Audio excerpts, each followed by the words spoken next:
Tagal na akong ano sa baybay. Anong nangyari sa atin, ma'am? Nung pong college ako, sampal ako.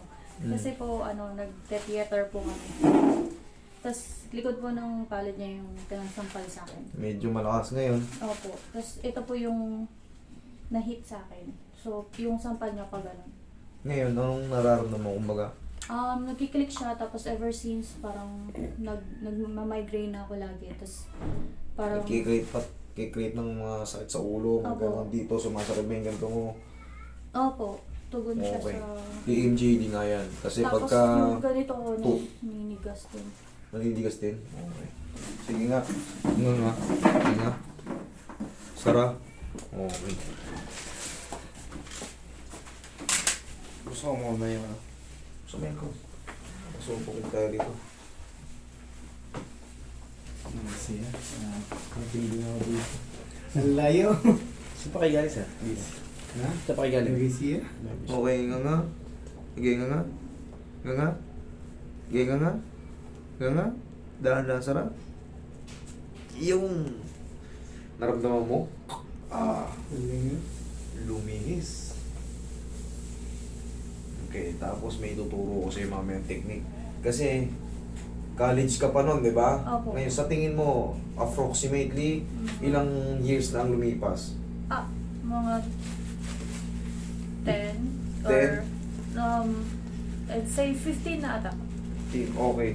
Ganito magiging discard dyan kasi may naging guide na yan eh. Day by day, kumakain tayo. Minsan, 3 times a day. Baka minsan lumalagpas pa kasi may snack pa tayo. Sa haba ng panahon, kain tayo ng kain, nandiyan yung sira natin. Kumbaga, nasanay na, nagganyang posisyon sa mali. Ngayon, ang pinaka-discarte dito, iwasan mo lang muna yung sobrang lalaking hikab. Baka kasi pag full pag full stretch ng buwanga mo, dumulas na ulit sa luma. Kasi ito, yung condyle mo ito, possible nagkaroon na ng ano yan, scratch. Nag-braces nga rin po ako up and down. Tapos, Useless yun. Why? yun nga. Ang braces kasi, mas the best sa mga one seat apart ang ngipin or may suki. Pero kung jaw problem, alignment ang the best dyan. Tandaan nyo yan. Hindi, maganda naman magpa-brace. Malaking bagay yan sa mga one seat apart ng ngipin, may sungki-sungki or may paganon yung ngipin, paloob o pa. Maganda yan. Pero sa TMJD, hindi yan. Hindi effective. Okay. Nga. Daan-daang sarap. Sagad na. Para ka lang nagpamigay ng bigas sa exclusive subdivision. Walang tatanggap, di ba? Kahit nagpapamigay ng bigas. Kasi mas maraming mayayaman doon sa exclusive subdivision. Kumbaga hindi tugma.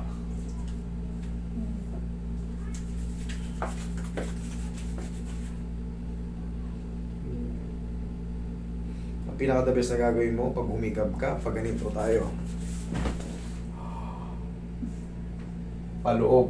Kasi pagka careless tayo mag-hikab, baka tumunog, dumulas na sa luma. Kailangan, kasi yung condyle natin, meron niyang binabaunan yan dito, meron niyang, ito, ibig sabihin, ito yung sinasabi kong condyle.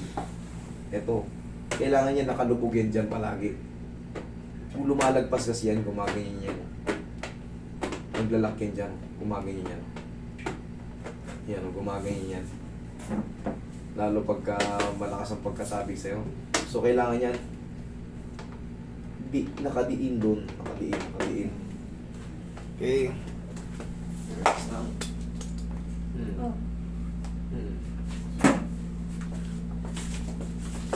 Medyo scary yung tunog. Dapa. Para yung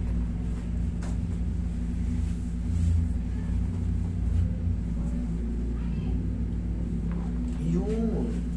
Diba? Ano si Roy? Ang dami yun.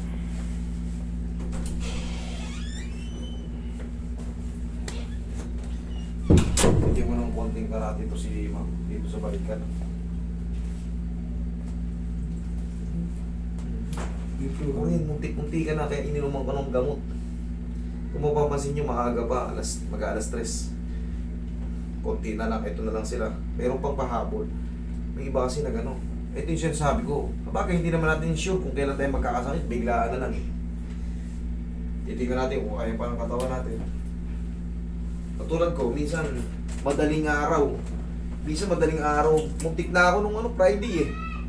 Thursday na madaling araw, medyo sumasakit-sakit niya yung mga ano ko. Nagbago na yung boses ko, yung sipon ko.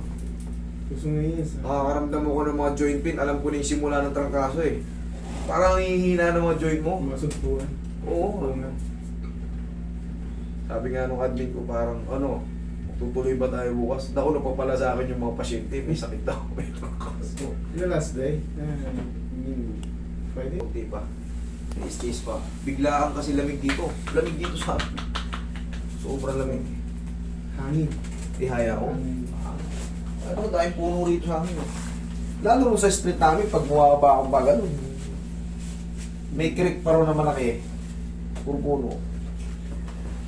Okay. Malakad. Ito po, kami po. Tapos meron ka pa sa tuhod, di ba, ma'am? Meron po. Sige, pipitikin na rin natin. Lagay lang sa dibdib mo kamay. Okay. Inhale. Isa pa. Inhale. Exhale. Thank you. Diyan ka lang muna. Yung nagsimula siya sa heel, tapos Okay. yan, tapos Dito siya nagsimula sa umakit dito. opo. Hindi ka ba nadulas? Di ka nasemplang sa mga Hindi ko Di ka ba matand- natapilok? Di ka ba Matandaan eh, pero nasa lahi po yung rayuma. Yung arayuma? tatay ko may RA. Rheumatoid Opo, arthritis. Opo. Tapos, Pagka mayroon kayong mararamdaman mo yan sa mga daliri. ganito. Pag magkaiba yung rayuma lang eh. Pero pag rheumatoid arthritis, mas yun, mas aggressive yun. Kumbaga tumatabingi yung mga daliri mo no. Oo, nakakita ka na nun? Meron sa Sobrang mga edad na. Oo. Ibang klase ang nun. Pero- Ang rayuma kasi, ito yung baka yung nararamdaman mo. Yung hindi ka naman nadapa, hindi ka naman nakahiga ka nga, pero Bigla. pag may humihinga sa buto mo, humihinga mo rin mo, kumikirot-kirot. Yun ang mga rayuma. Pero pag arthritis naman, tunog-tunog yung mga buto mo, tapos, pag umupo ka, ang hirap na tumayo. Balik. Yun. Pero pag rheumatoid, yun mas malala kayo. Obserbahan mo palagi yung daliri mo, kung may lahi kayo nun. Ewan ko lang kung hereditary yan ha. Pero yung tuhod ko po, na-aspirate na po yung tuhod ko ng laman na I think is liquid siya na yellow. Oh, yun. Ano yung tawag doon? Sa Suction. tuhod. Nasuction na po sa tuhod ko. Sinaction siya. Bakit? May laman na nakita through ultrasound na Hindi. sa tuhod. Ano nangyari ba sa'yo? Hindi ka naman player ha. Wala nga Magkakaroon ka po. ng gano'n. May nakuhang... Normal naman na may fluid to eh. May nakuha sa tuhod. Siguro mga 20 cc yata. Normal lang na may fluid ako. Pero, No? Pero kung di ka naman nagkaroon ng tearing, hindi ka naman magkaroon ng partial tear. hindi po. Hindi lang siya basta bukol. Painful siya talaga. Siguro baka may mga Hindi ko po alam. ibang mga naging nangyari sa right pinging issue. Hindi ko po alam. Baka may hindi lang ako matandaan na Baka. Kasi hindi ka magkakaroon ng mga injury. yung na liquid sa pagka hindi ka nagkaroon ng mga partial tear. Specifically dito siya. Dito, Opo. okay, relax na.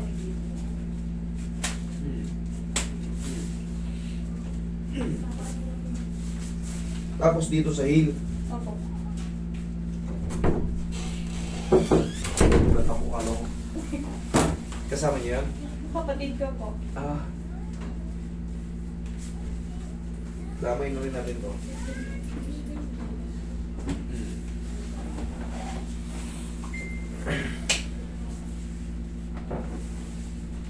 Playing right? Pero lagi po siyang bumabalik yung heel pain.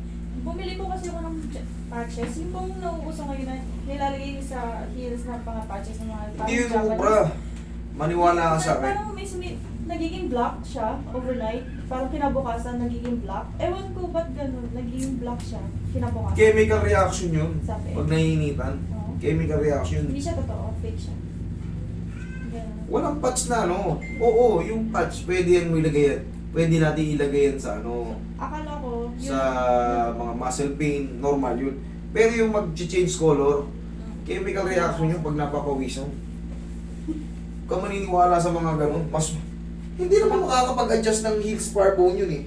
Kunyari may heel spar tayo Ako dito. kasi nag-absorb siya ng toxins. Ano? Ano yun? Tawag nito? Part ng ano yun? Part ng marketing. Yeah. Tapos akala ko yun ang nag-powersen ng ano. Oo, heel. Ang sakit. Heel spar bone to. Ito nakakapag ano talaga. Itong bakit? Itong kahoy na to. Oo, narinig ko na rin yan. Sabi, heel spar nga daw. Ang sakit. Oh! Tis-tis lang. Bakit ganyan ka sakit? Sabi nga daw. Hmm. Sobrang sakit. Yan lang naman ang masakit. Mga 3 pitik pa. Ah! Sa Ang sakit. 2. Ang sakit. Last 3. Okay na. Roy, pingin pa. Sakit.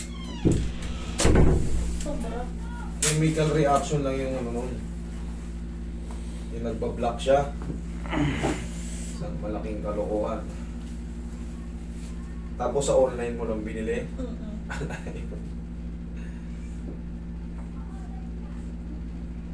Pwede yun sa mga muscle pain. Ganyan sa mga muscle. Pero dito, heel spar bone, kailangan to tinitiris. Kahit mag-check kayo sa ibang mga ano, nag-treat ng heel spar bone, tinitiris yan. Bakit? Anong nag-cause po yan? Eh, yung mga nag-extend na mga ano, Bones. mga spar sa buto. Sobrang ano, yan, katulad niya, may arthritis ka.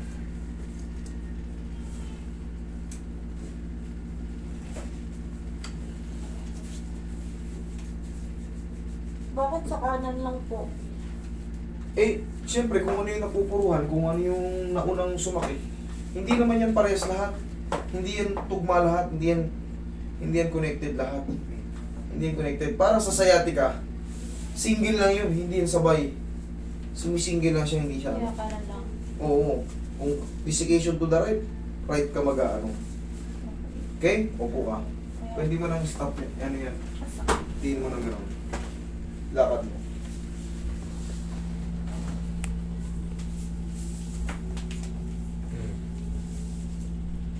Okay? Tapos, May natunog pa rin po. walang problema sa kicking. Opo. Na-explain ko na yan, pero yung Yung may... pananakit, migraine, ayun po ka. Dito naman tayo pala. May dito na. Na-traction na kita. Diretso na yun.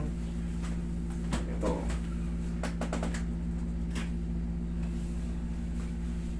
Sa migraine naman, parang nagkukos siya sa sipon. Sipon. Nakakatulong yung sipon para mag ano, kasi nandito yung ano, yung ano sipon, pag ganyan, no? Sinus. Dapat magkasipon. Ako, kung susundin nyo or hindi nyo susundin, okay lang. Sa akin to, personal experience ko to, hindi to, ano hindi to medical noodles lang pinagamot ko. Meron kasing meron kasing tao na sabi, ang galing naman nun. Or spicy foods. Nagturo ng saan mo nakuha yun? Sa akin lang. Sa akin mo lang. Yung noodles, lagyan mo ng konting, yung spicy. Chili. Tapos mainit na mainit. Tirahin mo ng habang mainit na mainit. Lalabas yung sipon mo na, di ba wala ka sipon ngayon? Pag nakakain, parang kusang tumutulo na. Isinga mo ng malakas, iubusin mo yun. Yun ang nagpalaya sa akin, promise. Ako dati rin ako alipin yan. Kung ano yung na-experience ko, Share. sinishare ko lang. Wala namang masama kung kumain ka ng noodles eh. Di ba? Anong masama? Korean Nabubusog ka spicy pa eh. food. Yan. Meron kasing kumukontra eh sa explanation ko na yun. Based on my own experience yun. Kasi may pumunta rito, ilang doktor na nilapitan. Ilang taon na nagsasaper ng sabi ko, magpalit ka muna ng technique. Subukan mo lang. Wala namang mawawala. Noodles na naman. Hindi ka naman malalason no eh. Di ba? Yeah. Subukan nyo lang. Kung effective, thank you. Pero sana kung effective, pare-pares tayo. Kasi sa akin yun ang gumano talaga. Yun ang nakapagwala. Ang tagal kong alipin yan. Grabe, ang sakit ng dito ko. Parang dinudukot yung jaw ko. Tapos parang may gumaganong po yung pintig-pintig. Grabe dito. Ang sakit. Talagang lalo pag tanghaling tapat, hindi gusto ko ang iumpog yung ulo ko nun. Ito naman dito. Dito naman siya. Lumalambot para umalis sa ulo.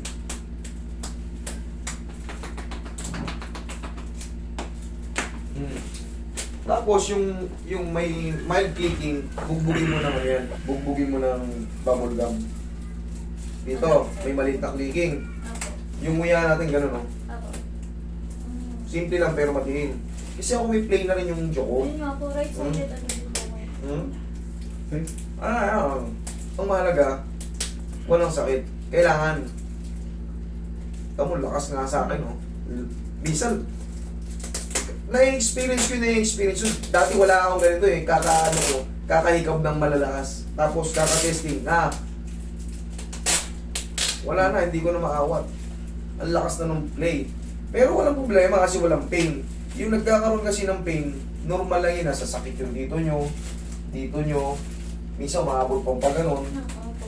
Tapos, ang pinaka-common yan, pag kumakain tayo, pag kumakain tayo, parang pagod kagad tayo. Parang nangangalay pagka talagang ano. Magkaiba kasi pag sa ngipin lang, sa tooth yung may sakit. Alam mo talagang dun sa ngipin, lalo kahit molars, dun talaga, kirot. Pero pagka TMJD kasi may iba pang portion na ano. Okay? Hanggang dito. Oo, pero ngayon, Apo. tapos bubble gum lang, tapos paghihikap tayo, ganito. Kahit gaano kalaki, kahit gusto mong biradong, yung birang-birang ano, basta ilubog mo lang ng konti para hindi mag-lock. Kasi may mga jaw playing na, kumbaga maluluwag na yung jaw, pag nag-careless kayo dyan, possible na mag-lock. Baka hindi nyo maisara. Or pag naisara nyo, susunod na mga araw, hindi nyo naman mabibuka. Apo. Napapanood nyo naman, di ba? Dami na pumunta niyan dito. Pero- Tapos wag na wag Kaya kayong sinabi ko- ihikab ng nakatagilid. Yung nakahiga na kayo, nakatagilid. Wag na wag kayong ihikab niyan, promise. Lalagotok yan. Sa akin na-experience yan, pero ako, kaya kong kontrolin sarili ko eh. Kaya kong kontrolin. Kahit masakit, kasi alam ko naman kung paano yan eh. Sa akin kasi, wala na. Dati wala ako nito eh. Dati siya lang pang example ko nito eh. Pero ngayon, putya, ako na nagsasample sa sarili ko. Oo, hindi ko na matigil oh. Maano talaga oh. May vibration. Apo. Lakas oh. Pero, magkaganon pa man, walang sakit. Okay?